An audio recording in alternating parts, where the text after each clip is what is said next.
सवाल करिए, सवाल करिए, इसलिए सवाल भाई वाली सुनी पड़ेगी। ये जो खुशी है वहाँ सवाल करिए। नारायण नारायण श्रीमन नारायण लक्ष्मी नारायण श्रीमन नारायण लक्ष्मी नारायण श्रीमन नारायण नारायण नारायण श्रीमन नारायण नारायण नारायण श्रीमन नारायण जगोदारायण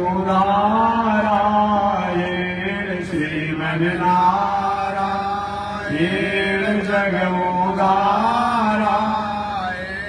लक्ष्मी नारायण नारायण नारायण लक्ष्मी नारायण नारायण नारायण। बोलिए श्री लक्ष्मी नारायण भगवान की। श्री भाष्यकार भगवान श्री रामानुजाचार्य स्वामी जी महाराज की। विश्ववंद जगदाचार्य श्री किडंडी स्वामी जी महाराज की। पावन धाम की। आप अनुकूलतानुसार प्रेम से जगह दिखा कर बैठा दीजिए। जैसे अनुकूलता हो सबको प्रेम से बैठाइए। अनुकूलता व्यवस्था कर कल सब व्यवस्था कर लीजिएगा विशाल। अनंताचार्य कृपया वेदांत द्वयपारगम रामकृष्णाग्रसदवक्त्र विश्वक्सेन मुनिं भजे। कासायम यज्ञसूत्रम शुचिवपुषि तथा चोर्ध्वपुण्ड्रम च भाले। यस्यास्ते रक्षास्ते कलिकुमतिगिरीन्द्रवज्रं त्रिदण्डं संसाराग्नि प्रशान्त्यै हृतजलममलं दारुपात्रं पवित्रं श्रीविश्वक्सेन सूरे पदकमलयुग श्रेयसे संश्रयामि।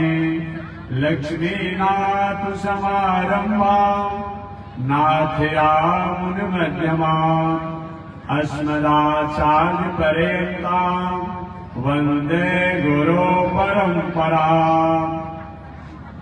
नारायणाय विद्महे वासुदेवाय धीमहि तन्नो विष्णु प्रचोदयात्।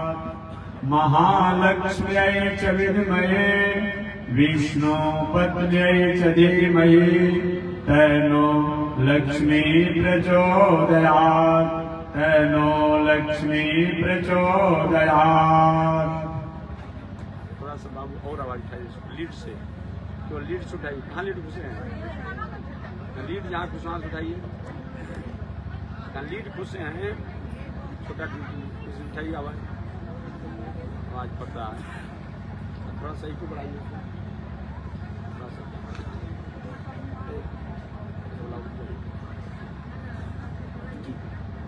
छोड़वा दो। सुनते नहीं हो? अरे छोड़वा लाओ ना जो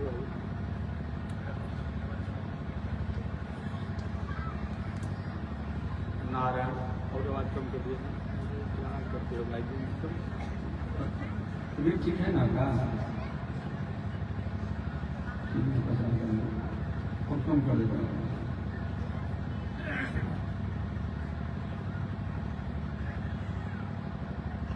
यही होता है भगवान की पाए और मैं क्या कहूँगा।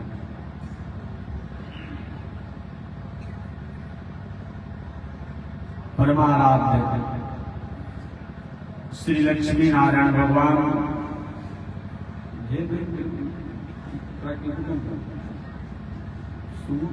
काम से नहीं लगा जा रहा है।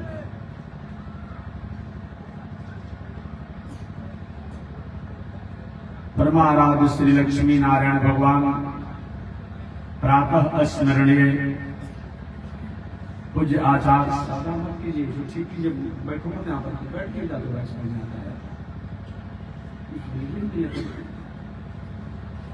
सादा मत ठीक करो उसको, गला खराब हो जाएगा।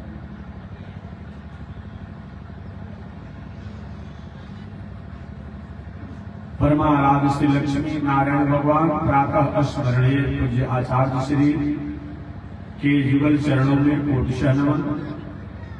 भगवत भागवत आचार्य कैंकर्य पारायण महानुभाव, अभी आप काशी की पावन भूमि से चलकर आए हुए श्री लक्ष्मी नृसिंह मंदिर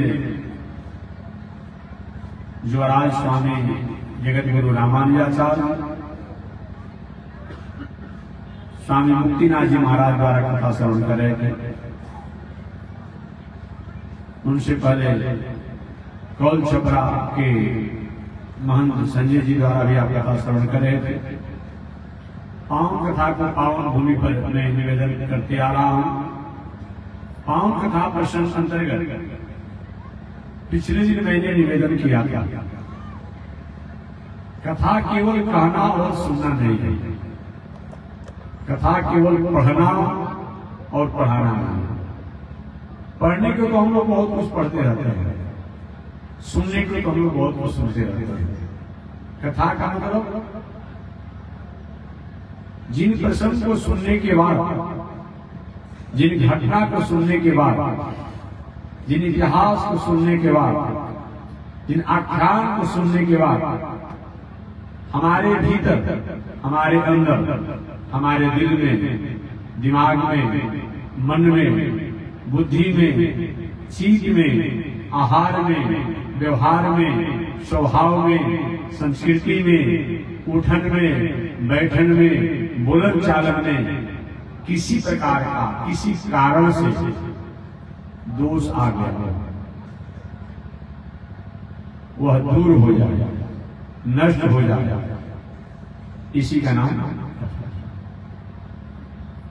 चाहे कोई संत कथा सुनावे, कोई पंडित कथा सुनावे, चाहे घर के लोगों द्वारा भी उसी कथा सुनने को मिल जाए।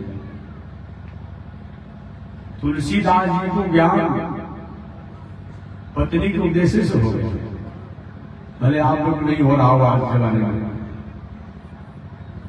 पत्नी ने कहा, महाराज हमारे प्रति आपका जो स्नेह है, ऐसा स्नेह हमारे आपके शरीर को बनाने वाले उन परमात्मा से होता था, आपका भी बेड़ा पार हो जाता और हमारा भी बेड़ा पार हो गया।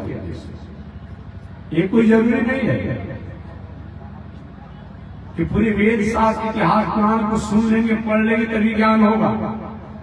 कभी कभी बेटा की डांट जो होती है, परिवार का अपमान जो होता है, परिवार द्वारा जो अपमान हो जाता है, वो भी हमारे लिए पर्याप्त हो जाता है। उदाहरण के रूप में विभीषण जी, उदाहरण के रूप में सुग्रीव जी, आपने कथा सुना होगा। सुग्रीव जी बांदा राज वाली के महामंत्री पद पर थे। महामंत्री पद कोई सामान्य पद नहीं होता, आज भी पहले सुग्रीव जी महामंत्री पद पर थे। आपने कथा विस्तार से जानते भी होंगे। एक बार बहुत बड़ा प्रभावशाली दैत्य आया इस किन्नापुरी में, बांदर राज वाली को ललकारा, अगर तुम्हारे भुजाओं में बल है बाहर निकलो, अपने राजधानी से संग्राम क्षेत्र में मोर्चा संभाल लो।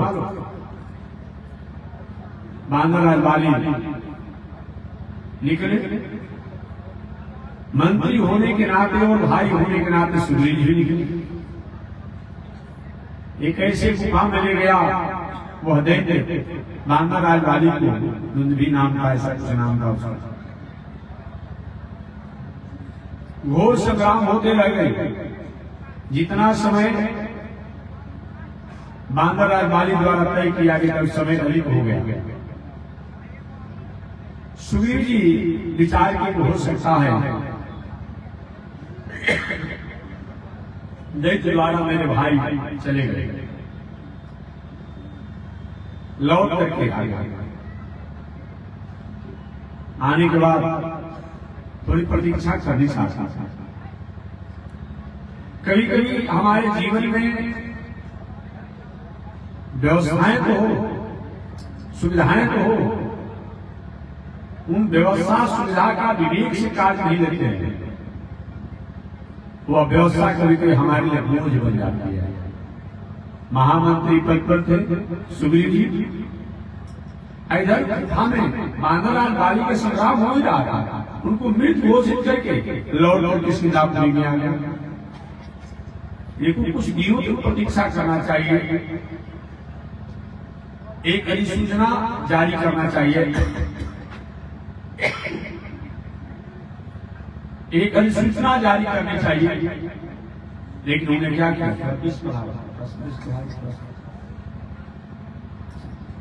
लेकिन उन्हें स्वयं राजा बनने की उतावलापन में सभी कुछ भूल गए। दो चार लोगों के कहने पर अपने को किष्किंधापुरी का राजा भी घोषित कर लिया, राज तिलक भी हो गया, सिंहासन बैठ गए। देखिए, जो राजा, जो बड़ा आदमी अगर अपने मंत्री, अपना दूत, अपना सेवक के होने के बाद अपने विवेक से कार्य नहीं लेता है, तो हो सकता है कुछ लोग ठाकुर सुहागी की बात करके आपको कहीं पतन नहीं कर सकते हैं। नीतिकारों ने तो यहां तक कह दिया कि जो बड़े पौधे पर हो उसको जल्दी किसी को विश्वास नहीं करना चाहिए, विवेक से विचार करके तब विश्वास करना चाहिए। सुग्रीव जी राजा बन गए। चलिए, यहां कहीं बात है वो कुछ समझ में आती है। राजा बनने के बाद जो बांदरराज बाली की पत्नी जो तारा थी, उसको भी अपने प्रति,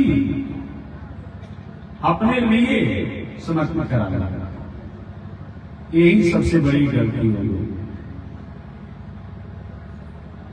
धन गया, कुछ गया, पद गया, कुछ और चला गया, बल गया, कुछ और चला गया।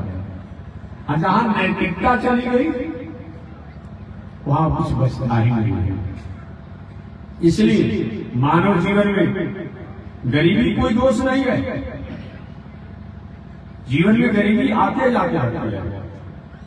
अभी ठंडा का समय है, हम ठंडा का प्रतीक्षा करते रहेंगे, एक दिन गर्मी का मौसम भी आएगा, लेकिन प्रतीक्षा करना चाहिए, और वो प्रतीक्षा विवेकपूर्ण करना चाहिए। गरीबी कोई दोष नहीं है, हमारे नहीं चाहने के बाद भी गरीबी हमारे पास आ जाती है, तो हमारे नहीं चाहने के बाद हमारा उद्देश्य और लक्ष्य ठीक होगा तो हमारे पास संपन्नता भी आ जाएगी, लक्ष्य ठीक भी हो जाएगी। ऐसा विचार कर धीर पुरुष और वीर पुरुष जो होता है विषम परिस्थिति में घबरा पड़ता है। विषम परिस्थिति में हमेशा अपने धैर्य धारण करके और विवेक से काम होता है। यही सुग्रीव जी ने किया। सुग्रीव जी ने किष्किंधापुरी की राजगद्दी को तो प्राप्त कर ही लिया, साथ ही साथ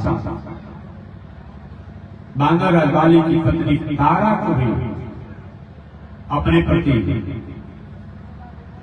स्वीकार कर लिया। आप कहेंगे महात्मा जी ऐसा कोई आपके पास उदाहरण है? हमारे पास कोई उदाहरण नहीं। आप हम पढ़ेंगे रामचरितमानस, जिस समय बांदरराज बाली जब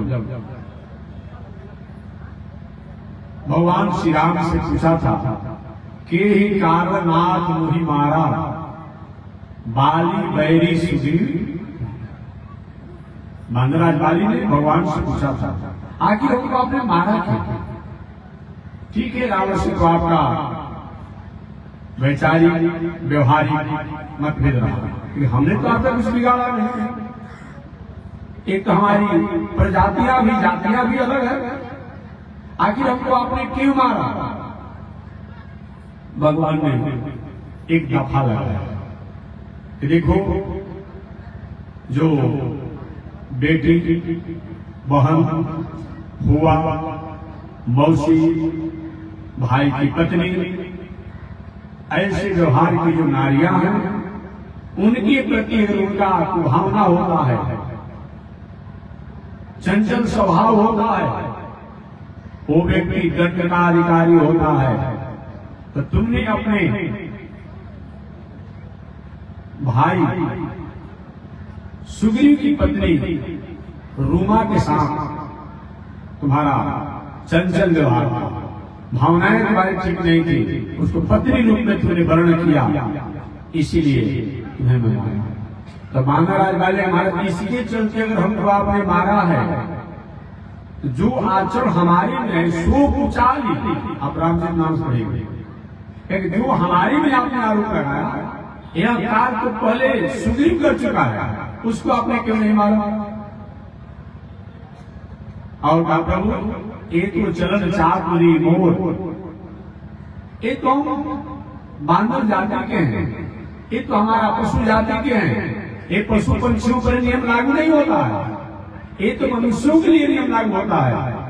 पशु समझता है कौन हमारी बहन है, कौन हमारी बेटी है, कौन हमारी बुआ है, समझता है? नहीं समझता। ये तो मनुष्यों के लिए नियम है। अब फिर भी आपने अगर ऐसा किया तो सो कुचाली जो हमारे में दोष है वही तो सुग्रीव में लिखा। जिस समय गुफा में राक्षस से संग्राम करा था, हमारी पत्नी तारा को सुग्रीव ने अपना लिया, तो उसको अपने को नहीं माना। भगवान कुछ देरों के लिए चुप लगा रहे, मानवराज नहीं, आपको जवाब तो देना पड़ेगा। तो भगवान ने कहा कि सुनो, तुमने शरणागति नहीं किया, सुग्रीव के लिए शरणागति किया, तो जो शरणागत हो जाता है उसकी रक्षा करना तो हमारा मौलिक अधिकार होता है। भगवान इसी वचनों से अपने को, इसी वचनों से तो मैं निवेदन करना चाह रहा था कि कथा केवल हमें पढ़ने सुनने के लिए नहीं है, जिनको सुनने के बाद, पढ़ने के बाद हम अपने स्वरूप, अपनी नैतिकता, अपनी मौलिकता, अपने संस्कार, अपनी संस्कृति को संभालने में सक्षम हो जाते हैं, उसी का नाम कथा है। बांदा राजवाली ने सुग्रीव जी को प्रहार किया, अपमान किया, राज से निष्कासित किया। वो सुग्रीव जी भगवान श्री राम के पास आए, भगवान श्री राम ने सुग्रीव जी की शरणागति को सहज स्वीकार कर लिया। एक बात और मैं निवेदन करूंगा, जहां तक अपराध की बात है, पाप की बात है, पापी व्यक्ति से घृणा नहीं करनी चाहिए, पाप से घृणा करनी चाहिए। वकालत की बात समझ है, वकालत में लाइवर लोग जानते होंगे वकालत कैसे है। पापी व्यक्ति भी अपने पापों को त्याग देता है, छोड़ देता है, उससे अलग हट जाता है, तो अभी व्यक्ति आदरणीय है। कब? जब पापों को त्याग देता है, छोड़ देता है, उससे अलग हो जाता है। तब पापी व्यक्ति से घृणा नहीं करना, बल्कि पाप से घृणा करनी चाहिए। अगर पापी व्यक्ति से घृणा किया जाता तो चाहे सुग्रीव हो, चाहे विभीषण जी हो, ये कोई भी भगवान के शरण का अधिकारी नहीं है। सूर्य जी की बात मैंने बता दिया। दूसरा आपने जाना, जो शब्द को सुग्रीव जी ने भगवान श्री राम के साथ स्वीकार किया, राज का जो परिवार, पत्नी, बाल बच्चों में इतने निमग्न हो गए कि भूल चुके थे कि मैंने कोई वचन दिया है। अंत तो लक्ष्मण जी आगे थोड़ी से अपने तीवर दिखाए और याद दिलाए, और तब सुग्रीव तो याद हुआ कि मैंने वचन दिया है भगवान श्री राम। परंतु सुग्रीव की सबसे बड़ी आपकी जहां तक बात किया जाए, सुग्रीव में दो प्रकार के दोष माने गए। एक दोष तो यह है कि जिसको वह आराध्य मानता है, पूज्य मानता है, जिनकी शरणागति करता है, उन पर अविश्वास है। दो लोगों को शास्त्रों में, एक गीता में अर्जुन, एक रामायण में सुग्रीव जी थे। ब्रह्म पर भी अविश्वास देखा गया, सुग्रीव जी को भी अविश्वास है। एक बार भगवान ने कहा कि मैं निश्चित मैं तुम्हारा मंगल करूंगा, तुम्हारा, तुम निर्भय रहो। संग्राम क्षेत्र में गया, बांदर राजवाली ने सुग्रीव को प्रहार किया, आप जानते होंगे। भागते हुए कहा, महाराज यही मेरी गति करानी थी, तो हमको क्यों आपने संग्राम में भेजा? भगवान श्री राम ने कहा, देखो भैया नाराज मत करो, मैं समझ नहीं पाया कि बाली को और सुग्रीव को दोनों एक के स्वरूप के थे, इसीलिए ऐसा। भगवान ने एक माला दिया, सुग्रीव जी संग्राम क्षेत्र में गए, सब कुछ हुआ, और सब कुछ होने के बाद भी जिस दायरे से, जिस अनुशासन और नियम के अनुसार, बिना सुग्रीव जी की पात्रता को देखे हुए, हनुमान जी के कहने से सुग्रीव जी को भगवान के शरणों में लाया गया, शरणागत कराया गया। उसी अनुसार विभीषण जी को भी हनुमान जी द्वारा भगवान के शरणों में लाया गया, तो सुग्रीव जी को विश्वास हो गया। इसलिए रावण द्वारा अपमानित होकर के विभीषण जी आए और आकाश मार्ग से मनोहार लगाया, कोई मेरी बातों को सुनता हो तो भगवान श्री राम कहां जाकर उसे मेरा संदेशा दे दे, मैं पापी रावण का भाई, पापी विभीषण आया। जब बात को सुनते ही सुग्रीव जी ने कहा, बद्धताम एष वै पाप। अरे ये विभीषण पापी आ गया, बद्धताम एष वै पाप, इस विभीषण पापी को वध कर डालो। सारे बांदर भालू विभीषण को पकड़ने के लिए आकाश मार्ग में उड़ पड़े। विभीषण ने पुनः दूसरी बार आवाज लगाया कि मैं पापी तो जरूर हूं, लेकिन नहीं संदेशा को, मेरी वाक्यों को जाकर आप जी तक पहुंचा देगा। अंत में हनुमान जी भगवान श्री राम के पास में, प्रभु पापी रावण का भाई पापी विभीषण आए हुए। भगवान श्री राम ने कहा, जल्दी लाइए और लंकापुरी को राजा बना दीजिए। वहां भी सुग्रीव जी को शंका हुआ, सुग्रीव जी प्रभु उस प्रतीक्षा तो कर लिया जाए, अब इसमें लोग किसी प्रकार का पता जाने, किसी प्रकार उसकी स्थिति जाने, क्यों आया है, और उनका आप राजा बनाना चाहते हैं। भगवान श्री राम ने कहा, सुग्रीव कोई संशय है क्या? प्रभु संशय तो नहीं है, एक मन में एक थोड़ी सी में 30 है, क्या चीज हो सकता है, कहीं भेद लेने के लिए आया होगा, तब क्या होगा?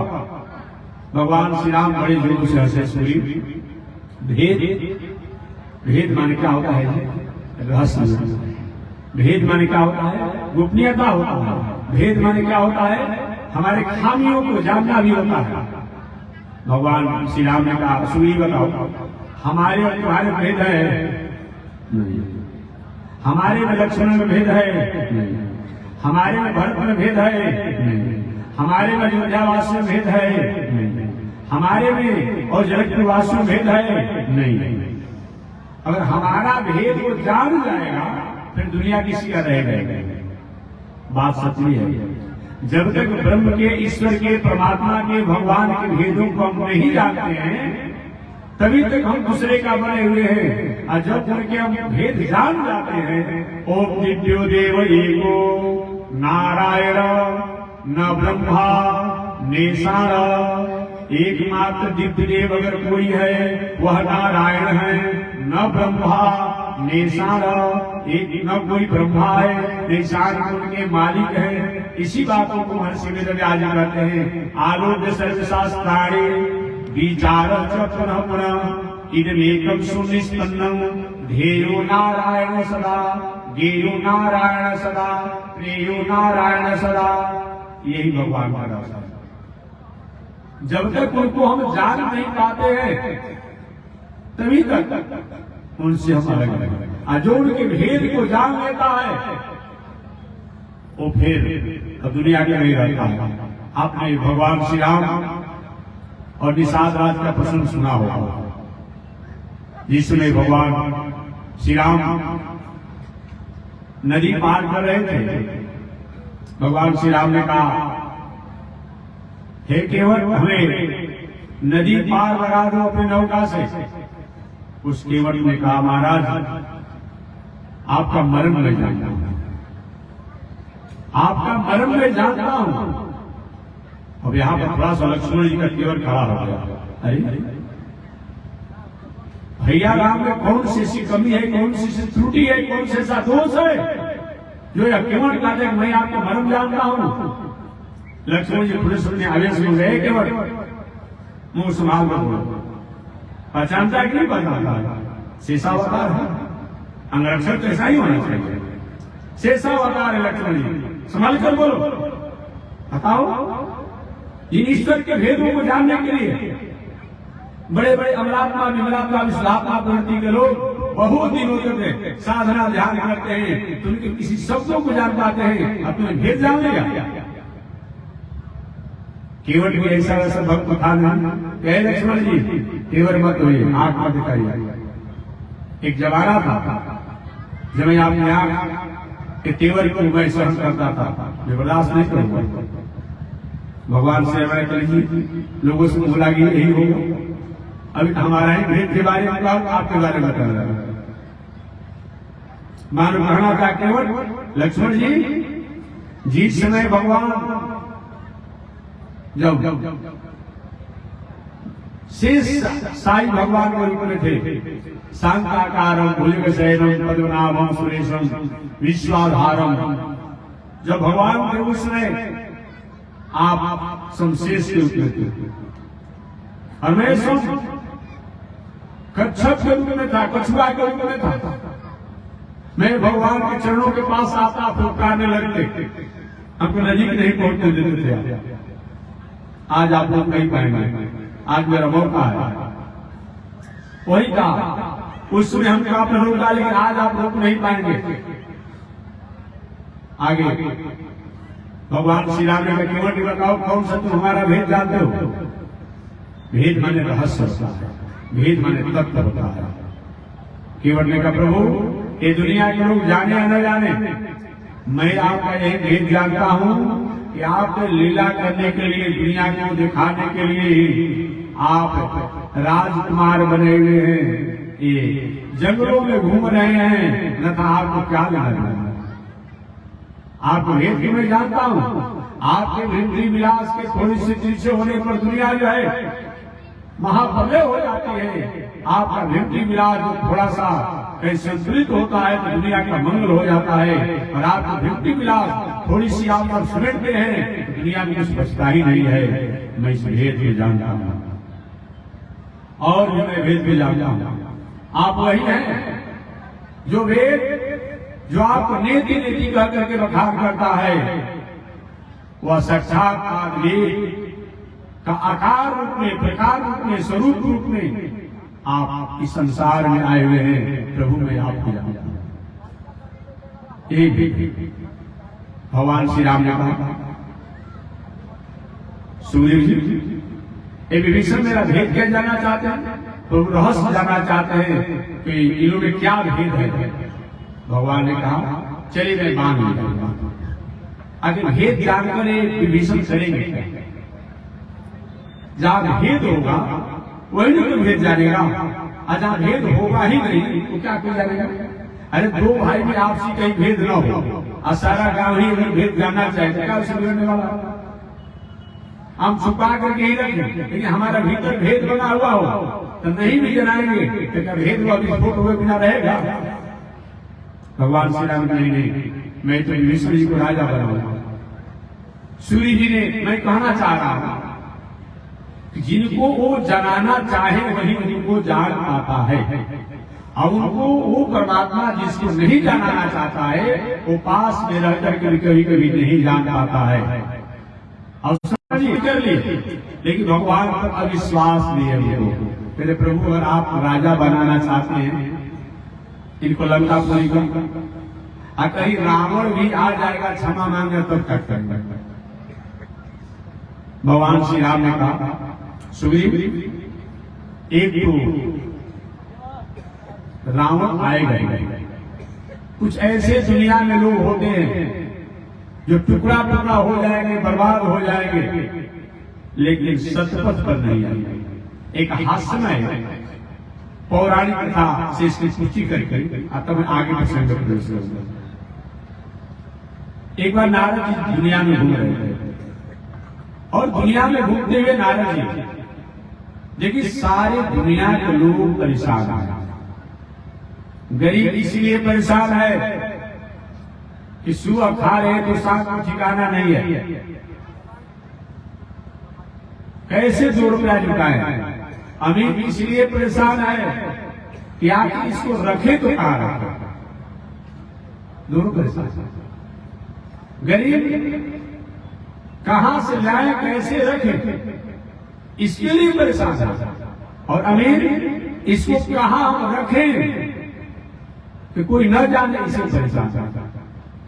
परमात्मा की एक बहुत बड़ी दुनिया में व्यवस्था है जी, जहां खाने वाले की लाइन लगी हुई है, पढ़ने वाले की लाइन लगी हुई है, साधन संसाधन के उपयोग करने वाले की लाइन लगी हुई है। वहां साधन का खाने का अभाव है, और जहां पर साधन संसाधन की संपन्नता है वहां पर खाने वाले का ठिकाना ही नहीं। आलीशान भवन है, लेटेस्ट गाड़ी है, लेटेस्ट मकान है, 10-20 नौकर चाकर हैं, किसी प्रकार की कोई कमी नहीं है। डॉक्टर साहब कहते हैं कि बस 1 रोटी सुबह 1 रोटी शाम, अगर बेसी खाएंगे तो जैसे आएगा। अब बताइए, बेचारा चाहता है कि और लोगों के साथ और लोग जैसा मैं अपने आप खाऊं, माल भूला से लेकर सब कुछ, लेकिन डॉक्टर का रिस्ट्रिक्शन अपने आप में। सुंदर गाड़ी है, रोज हॉस्पिटल में बेड़े पर पड़ा रहता है, बड़ी मुश्किल। जहां खाने वाले की लाइन लगी है वहां साधन का अभाव है, और जहां पर साधन है वहां खाने वाले का ही अभाव है। बहुत दूसरी बात, नारद जी दुनिया में घूमने लगे, और घूमने लगे नारद जी तो सभी जगह नारद जी ने एक ही चीज देखा, दुनिया में किसी को शांति नहीं है और कहीं शांति नहीं है। कहीं शांति है किसी को, किसी को नहीं। हम हो, आप हो, कोई हो, किसी को शांति नहीं है। क्यों? एक महानुभाव हमसे महाराज जी शांति का क्या उपाय है? हमने कहा कोई उपाय नहीं। कैसे कैसे होगा? हमने कहा नहीं कोई उपाय नहीं है, कोई उपाय नहीं है। एक गांव पर मकान बन जाएगा शांति मिल गई, हो रहा है नहीं। हमारा जिला आ रहा है, भोजपुर है, वहां एक शहर को अब शहर में मकान हो गया, जिला में जाकर शांति हो गई।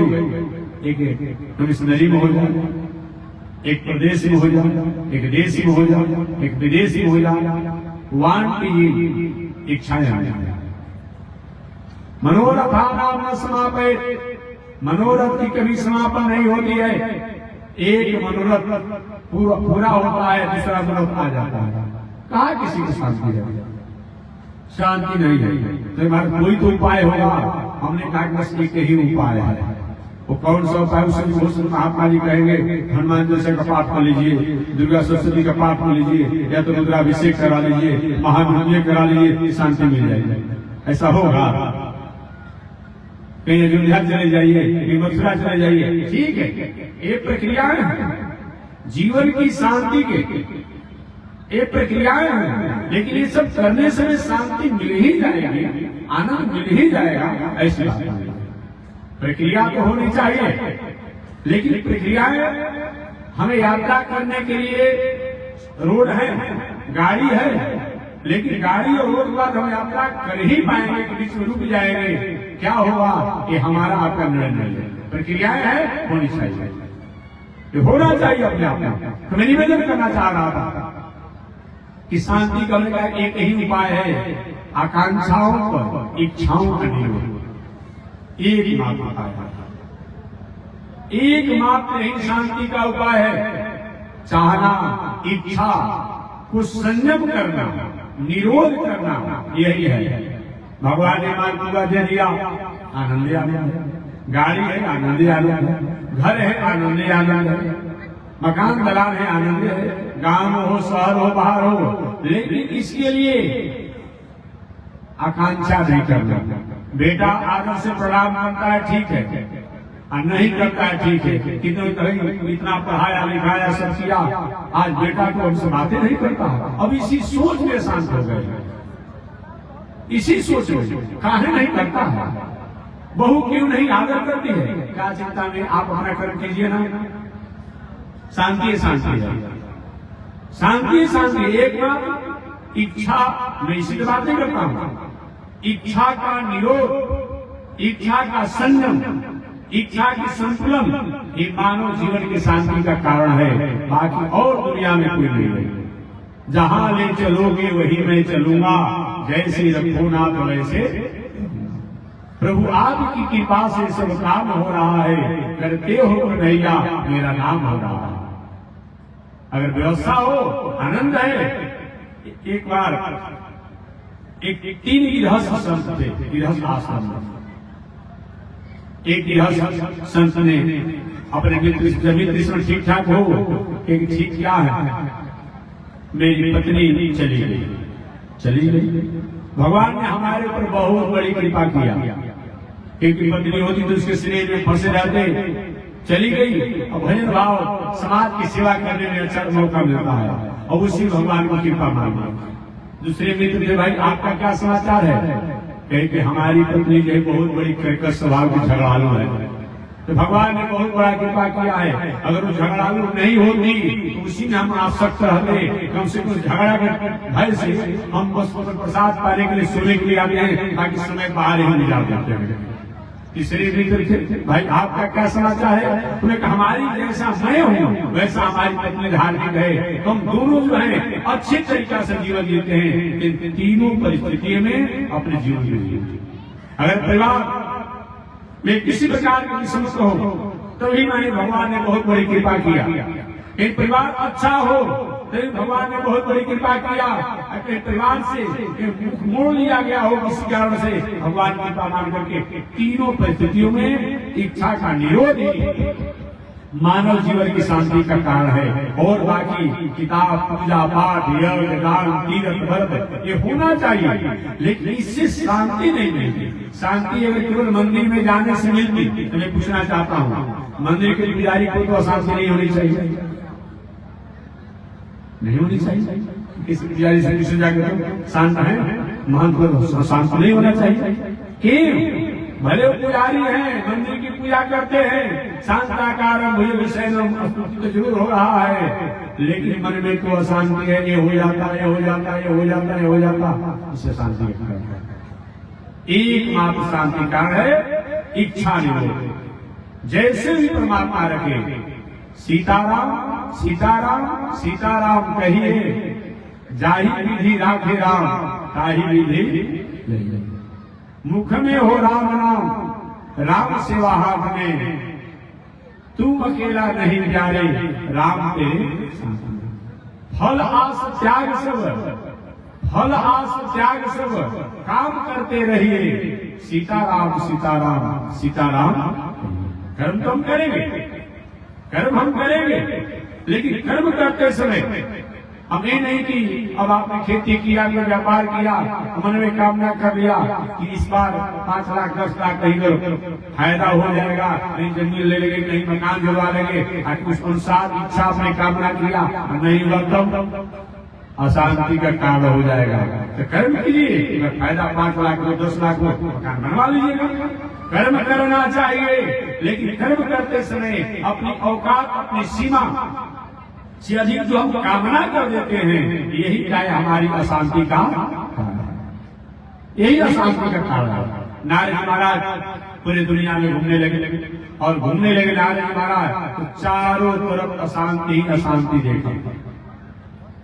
नारद भगवान के पास पहुंच गए, प्रभु दुनिया में निठुर को देखा जाता है, निर्दयी देखा जाता है, लेकिन आप जैसा मैंने निर्दयी और निठुर कभी नहीं देखा।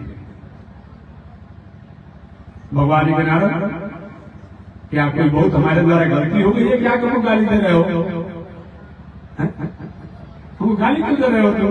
फिर क्या आपके समान कोई निठुर नहीं होगा, निर्दयी नहीं होगा? बताओ क्या मैंने किया दुनिया के साथ ये ऐसा कर रहे हो कि प्रभु ये आपकी निठुरता नहीं है, ये आपकी निर्दयी बना नहीं है। दुनिया के लोग परेशान हैं और आप थोड़ी भी कृपा नहीं करते, थोड़ी भी कृपा कर देते दुनिया के लोगों पर। क्या दुनिया के लोग अधःपतन की तरफ जाते हैं, नरक में जाते हैं, अनेक प्रकार की विषम परिस्थिति आती है, वो नहीं होती। भगवान के नारद, मैं तो चाहता हूं कि दुनिया में किसी को दुख न हो, लेकिन दुनिया के लोग दुख को ही सुख मानने तो क्या किया जाए? नाराज नहीं होंगे आप लोग? कल भी मैं लिखा है, याद याद है किसी आएंगे हमारे शराब के बोतल पे क्या लिखा है? क्या लिखा है? स्वास्थ्य के लिए हानिकारक है। सिगरेट पीने वाले लोग जो है, सिगरेट पर छोटे छोटे अक्षर में लिखा रहता है स्वास्थ्य के लिए हानिकारक है, लेकिन जिसकी आदत पड़ी हुई छोड़ता है? नहीं छोड़ता, नहीं छोड़ता है। भगवान का नारद, मैंने दुनिया के लोगों को खुश करने के लिए, आनंद करने के लिए ही तो मैंने दुनिया जगत बनाकर इस दुनिया में कभी रामावतार, कभी कृष्णावतार, कभी भावनावतार, कभी सिंहावतार लेता हूँ, दुनिया के केवल मंगल करने के लिए। लेकिन दुनिया के लोग हमारे आने के बाद भी, हमारे समझाने के बाद भी, हमारे करने और कराने के बाद भी अगर अपने जीवन को सुधार नहीं पाते हैं, इसमें मेरा क्या दोष है? आपके पास में एल्ड्रिन का शीशी भी हो, 20 का गोली भी हो, और शरीर स्वस्थ के लिए कौड़ी विटामिन भी हो, लेकिन आप अगर एल्ड्रिन का शीशी पान करेंगे तो 20 का ही असर होगा, विटामिन का असर नहीं होगा। रखा तो है, लेकिन अपने विवेक से विचार करके इसको कार्य करना है। नारद भगवान का नारद, मैं दुनिया के लोगों को मंगल करना चाहता हूँ, लेकिन दुनिया के लोग अपना मंगल चाहते ही नहीं है। नारद भला ऐसा हो सकता है? हमको आज्ञा दीजिए और अधिकार दीजिए, मैं पूरे दुनिया में किसी को नरक में नहीं जाने दूंगा, सबको मैं मुक्त कर दूंगा, कल्याण कर दूंगा। हम खाली अपना अधिकार पत्र दे दीजिए, प्राधिकार पत्र जिसको आप कहते हैं, पावर ऑफ अटर्नी। भगवान का नाम हाथ तो ऐसा मैंने कभी नहीं किया है कि अपना प्राधिकार अधिकार पर तुमको दे दूं, तो तुम देना तो पड़ेगा अगर दुनिया को साथ करना चाहते हो तो। भगवान ठीक है, चलो नारद, मैं आज भगवान ने चिट्ठी लिखा, लेकिन आज के बाद जो भी नारद द्वारा किया जाएगा वो सब मान्य होगा। और भगवान श्रीमन नारद जी प्राधिकार पत्र ले लिए और घूम घूम कर दुनिया में कहते ऐसा नहीं रह गया नारद। नारद जो चाहेगा सो भगवान ऐसा कर सकता है, जो चाहेगा नारद भगवान जैसा कर सकता है, जिसको चाहेगा उसको वैकुंठ पहुंचा सकता है, चाहे नरकीय ही जीव क्यों न हो। आखिर किसके पास जाए कि चलो भाई तुम स्वर्ग में चलोगे, मोक्ष वैकुंठ में चलोगे? जाते जाते सबसे अंत में गए एक हलवाहा था, हल चलाने वाला, उम्र लगभग 80 वर्ष का हो गया था, पेट और पीठ उसका पचता हुआ था, श्रम करते करते 12 दिन बज रहा था। नारद जी ने आवाज आया, हे हलवा है भाई, मेरी आवाज को सुनो, मेरी बातों को सुनो, मैं भगवान श्रीमन नारायण के यहाँ से आया हूँ। कोई जप करने को सकता नहीं, कोई तप करने को सकता नहीं, कोई जप करने को सकता नहीं, कोई दान करने को सकता नहीं, कोई गंगा स्नान को सकता नहीं, बस मेरी बात सुनो और तुमको वैकुंठ ले चलूंगा। पहले तो नारद जी की बातें नहीं सुनी। कहे नारद, अगर तुमको गर्व है तो तुम प्रतीक्षा करो, जब तक मेरे खेत की पूरी जुताई पूरी नहीं हो जाएगी तब तक मैं तेरी बात सुनने के लिए बस समय नहीं होगी। नारद अब पूरे खेत की जुताई करने के बाद जब आया, लंबी लंबी सांसों को लेते हुए 12 बजे भोजन के लिए पहुंचाया था परिवार के लोग आया। नारद बताओ क्या कहना चाहते हो, क्योंकि आप वैकुंठ में चले गए। वैकुंठ में वैकुंठ क्या होता है? एक वहां पर दुनिया की झंझट नहीं है, वहां दुख नहीं होता है, दुख का अभाव है, उसी को वैकुंठ कहते हैं। बड़े जोरों से डांटा नारद जी को भगवान ने, हे ना कैसे तुम्हारी हिम्मत पड़ गई? अभी मेरा नाती का विवाह करना है, उसकी बहू को घर में लाना है, उसके बेटा को देखना है, मतलब अभी जाने की बात करूंगा। शमशान उस व्यक्ति की प्रतीक्षा में लकड़ी है, आस देख रही कि क्यों आएंगे, अब अभी नाती पर नाती की बात करता है, नहीं माना। जाते जाते नारद जी एक द्वार पर एक बुढ़िया भैया, वो भी 95 वर्ष के लगभग थी, रो रही थी। हो सकता है इसके बहुत कष्ट है। माता जी प्रणाम, क्यों रो रही हो? हमारी बहू ने हमें घर से बाहर निकाल दिया है, अब हमको समझ में नहीं आ रहा मैं करूँ कहाँ जाऊँ इस अवस्था में।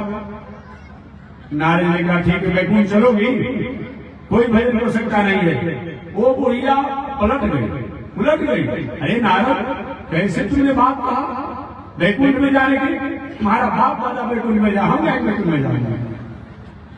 हमारी पत्तों ने हम घर से बाहर निकाला, तुम कौन होते हो? वही पलट गई।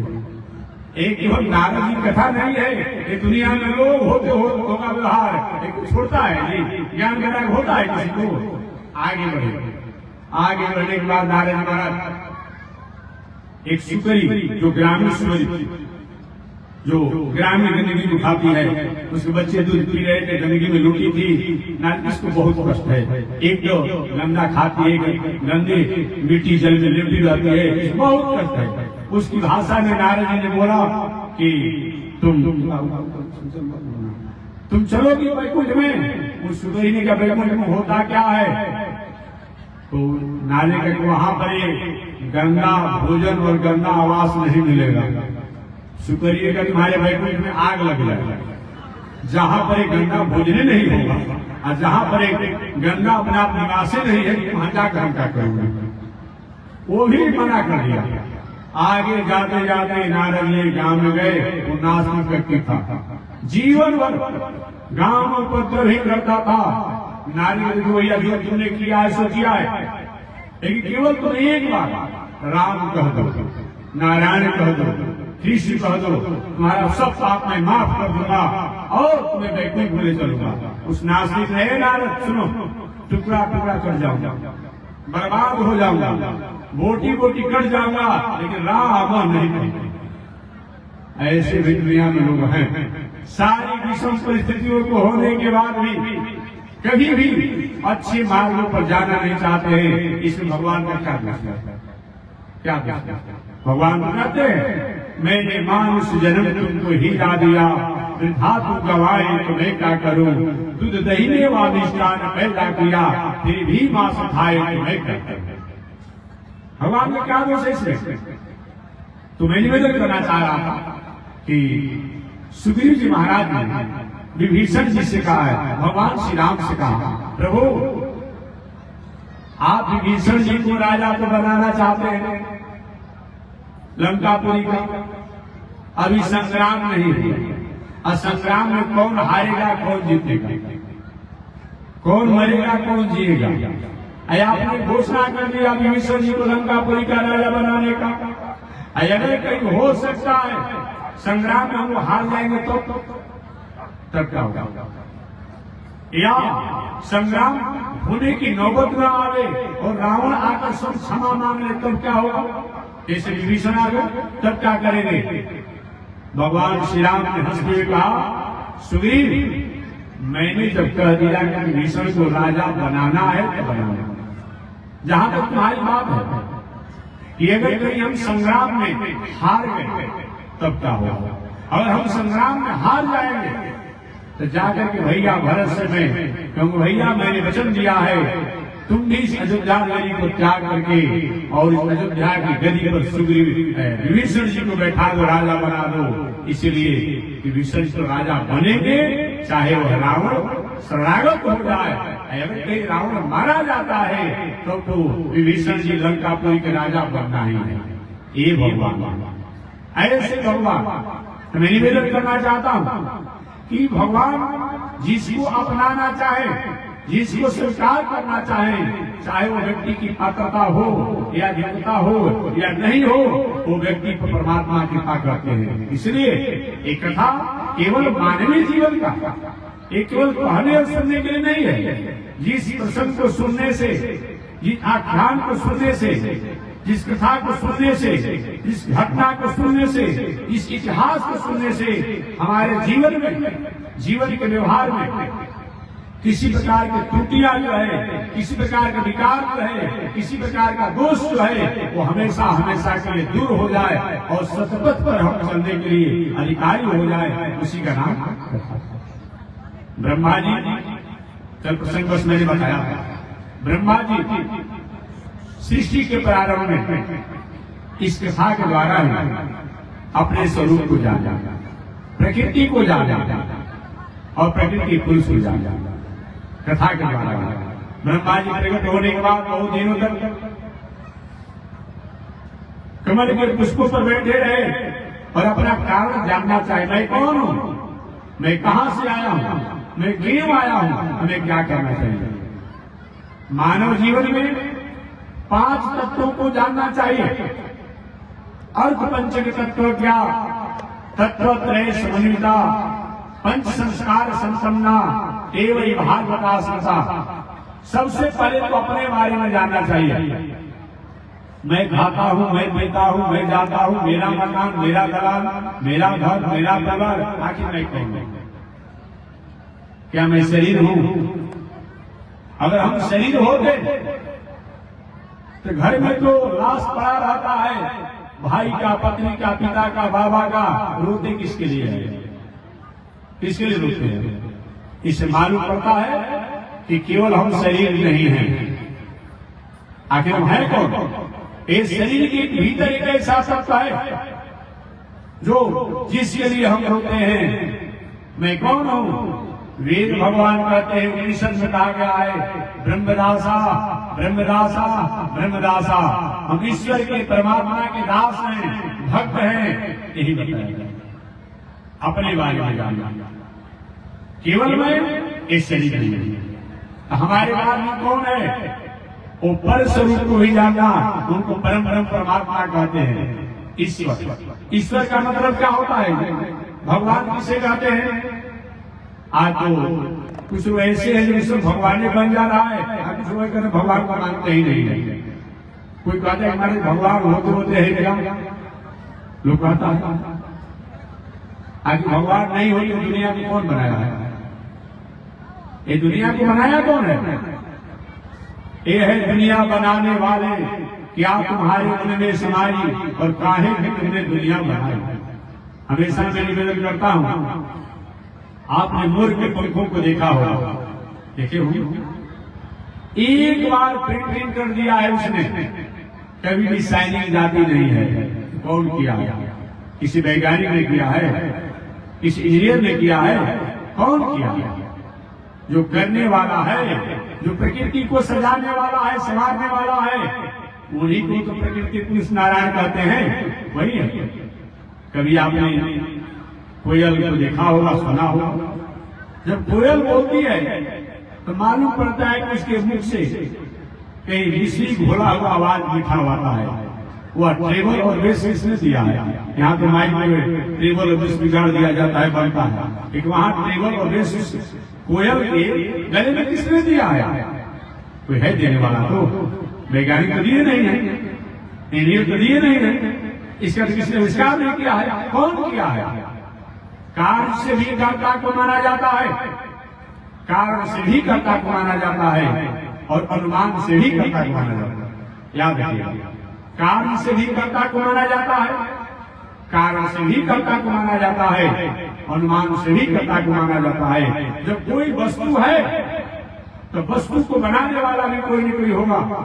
उस वस्तु में किसी प्रकार का विकार आता है, दोष आता है, उसको संवारने सजाने वाला भी कोई न कोई होगा, और अंत में उस वस्तु के क्षय होने पर उसको समेटने वाला भी कोई न कोई होता है। एक पंडाल को बनाने वाला भी कोई है, आयोजन के बाद कोई समेटने वाला भी होगा, और आयोजन कोई कराने वाला भी होगा।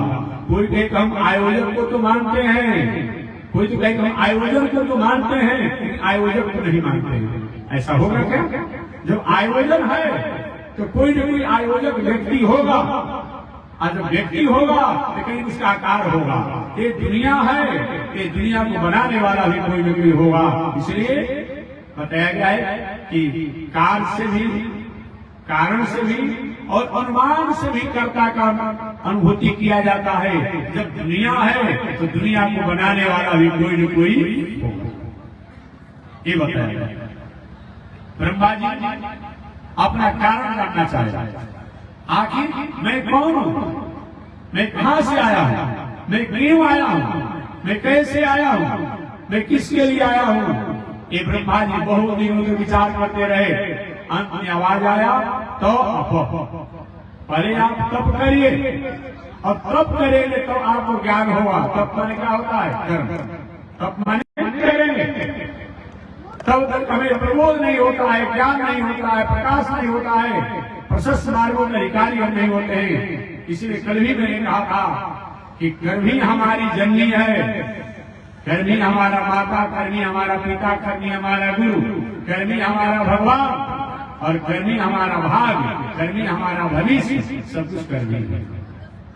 कर्म के कारण ही हमारा भाग्य और भविष्य होता है। स्वतंत्र भाग्य और भविष्य की सत्ता कभी न थी, न है, न होने वाले याद रखिएगा। आज मैंने कर्म किया है वो भाग्य भविष्य बना होगा। कभी आपने सुना है कि सूखी नदी हो और उसमें जल का तरंग हो? नहीं। जहां अग्नि की सत्ता होगी वहीं धुआं होगा, वही ज्वाला होगी। और जहां अग्नि की सत्ता ही नहीं होगी वहां धुआं और ज्वाला की बात कहां आती है? जहां जल होगा वही तरंग होगा। कोई कहे तरंग को तो मानते हैं लेकिन जल को नहीं मानते हैं। नहीं, तरंग जब भी होगा जहां जल की सत्ता होगी। तो हमारा भविष्य होता है वो कर्म द्वारा ही बनता है। इसलिए कर्म का कभी त्याग नहीं करना चाहिए और कर्म को हमेशा अवसर होकर करना चाहिए। और कभी कभी होता है कि हमने कर्म किया और वर्तमान समय में कुछ नहीं हुआ, भले नहीं हुआ लेकिन वह कर्म के कारण ही, चाहे वर्तमान में हो या बाद में हो, तो होता है। ये विचार करते हुए हमें कर्म का कभी त्याग नहीं करना चाहिए। ब्रह्मा जी बैठे थे अपने कारण को जानने के लिए, मैं कौन हूं, कहां से आया हूं, क्यों आया हूं। उस समय उनकी आवाज आ गई तो तब करिए। एक बात और बताकर वाणी को विराम दें। जब भी किसी को समाधान होता है, जब भी किसी को समाधान होगा अपने भीतर होगा, अपने द्वारा होगा, अपने से होगा, अपने में होगा, अपने अंदर होगा। समाधान की प्रक्रिया शास्त्र हो सकता है, संत हो सकते हैं, यज्ञ हो सकता है, तीर्थव्रत हो सकता है, पूजा पाठ हो सकता है, धर्म कर्म हो सकता है, कथा प्रवचन हो सकता है। लेकिन समाधान की प्रक्रिया है। समाधान जब भी किसी को होता है और होगा अपने भीतर होगा। कोई व्यक्ति कहीं गलत खान पान हो, बहुत दिनों से अपने आप में खान पान गलत में जीवन जी रहा हूं, अचानक अपने जीवन में किसी झटका लग गया। अब झटका लगा तो ऐसी घटना देख रही, अब वो संकल्प किया और मैं आगे में नहीं गलती खान पान करूंगा। समाधान की प्रक्रिया उसकी घटनाओं को देखा, लेकिन समाधान अपने भीतर हुआ। हमेशा हमेशा के लिए अब अपने को पवित्र कर लिया। कोई हिंसक व्यक्ति होता है, कभी कोई ऐसी सदमा हो जाती है, मन में तय करता है और आगे में कोई हिंसा नहीं करेगा। तो समाधान की प्रक्रिया जो होती है, ये पूजा पाठ, यज्ञ, तीर्थ व्रत, संत महात्मा होते हैं, लेकिन अपने भीतर, अपने द्वारा, अपने से, अपने में होता है। हमेशा एक उदाहरण मैं देता हूँ। अमलेमार नाग में बहुत दिनों का अपराधी था। समाधान की प्रक्रिया गौतम बुद्ध द्वारा उसे प्राप्त हुआ, लेकिन अपने भीतर उसने हिंसा व्रत का पालन किया और हिंसा व्रत का पुजारी बना। समाधान की प्रक्रिया उसने जाना गौतम बुद्ध से। गौतम बुद्ध ने कहा, बेटा जब किसी को जीवन दान देने का तुम्हें अधिकार नहीं है तो किसी को जीवन लेने का अधिकार नहीं होता है। और उसका हो गया हमेशा हमेशा के लिए वो अमलेमार नाग को जो है अहिंसा व्रत का पुजारी बन गया। वाल्मीकि जी हमेशा छीन लूट डकैती अनेक करते थे, लेकिन सप्तऋषियों का कृपा हो गया। सप्तऋषियों ने समाधान की प्रक्रिया बताया और वाल्मीकि जी हमेशा हमेशा के लिए अपने समाधान की प्रक्रिया द्वारा अपने को समाधान प्राप्त करने वाल्मीकि है। इसलिए जब भी किसी को समाधान होगा अपने में, अपने से, अपने द्वारा, अपने भीतर होगा। समाधान की प्रक्रिया के लिए संत महात्मा तिलक को करना चाहिए। ब्रह्मा जी बहुत दिनों तक कमल के पुष्पों पर बैठे रहे, लेकिन अपने कारण को जानने में सक्षम नहीं हुए। उसी से ब्रह्मा जी को ज्ञान हुआ, प्रेरणा प्राप्त हुई। पितामह ब्रह्मा आप तप करें, और जब तक आप तप नहीं करेंगे तब तक आपको अपनी प्रक्रिया को जानने का ज्ञान नहीं होगा। वही ब्रह्मा जी ने तप माने कर्म, ब्रह्मा जी ने तप किया और तप करके आगे चल करके सृष्टि का विस्तार किया।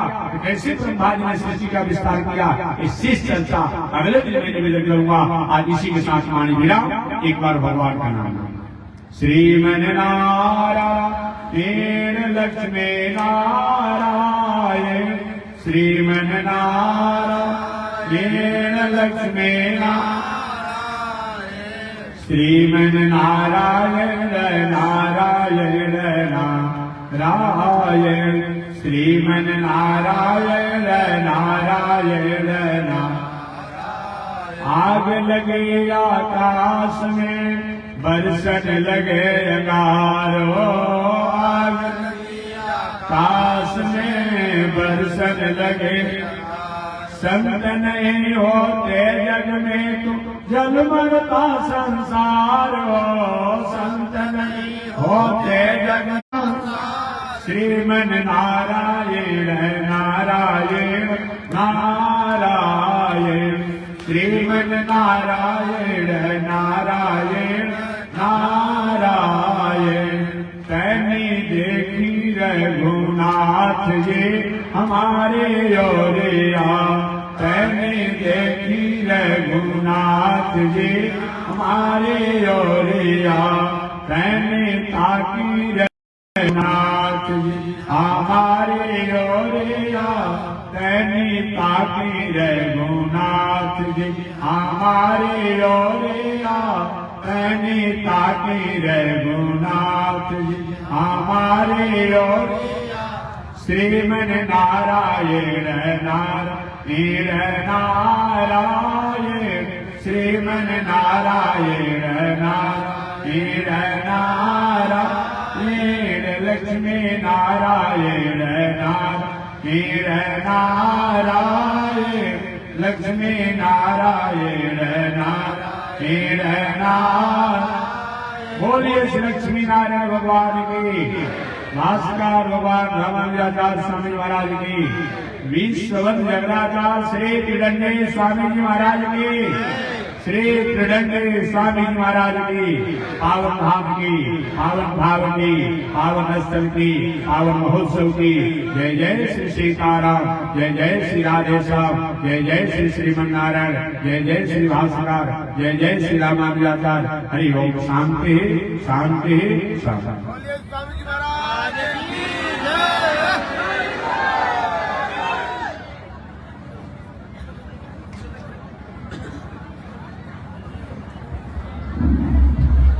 ओम जंगमामनुषो जातचक्षो सूर्यो अजायत, श्रोत्राद्वायुषु प्राणसुमुखादग्निरजायत। श्रीशते लक्ष्मी स्वज्ञा बहुरात्रे, पार्श्वे नक्षत्राणि रूपमस्मिनो व्यातम्। विश्वनिखाणामो मयि खाण, सर्वलोकं मयि खाण। लक्ष्मी नारायण भगवान की। हरि ओम। शांति शांति शांति।